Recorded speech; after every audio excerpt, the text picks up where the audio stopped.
Ay, pasensya na. Kailangan ko lang assurance. Natakot kasi ako. Ano yung mga napasok sa isip mo? Yung mga nangyayari lately, medyo nakatakot lang. Parang inisip ko, what if lang naman. Dumating yung panahon na ayaw mo na sa akin, maputol na yung vlog sa atin.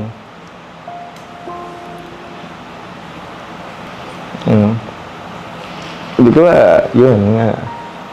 Alam mo naman yung nangyari dito, di ba? Paano kung nangyari sa atin yun? Siyempre, hindi natin nahayaang mangyari. Paano nga? Kasi di naman natin kasi alam ang mangyayari in the future, di ba? Magtiwala lang tayo kasi kay Lord. Si Lord naman yung nakakaalam ng future natin, di ba? Alam ko naman yun. Nakatakot lang talaga. Ikaw, di ka ba natatakot? Ano bang nangyayari sa'yo? Okay ka lang? Ayos lang. Siguro marami lang talagang pumapasok sa isip ko.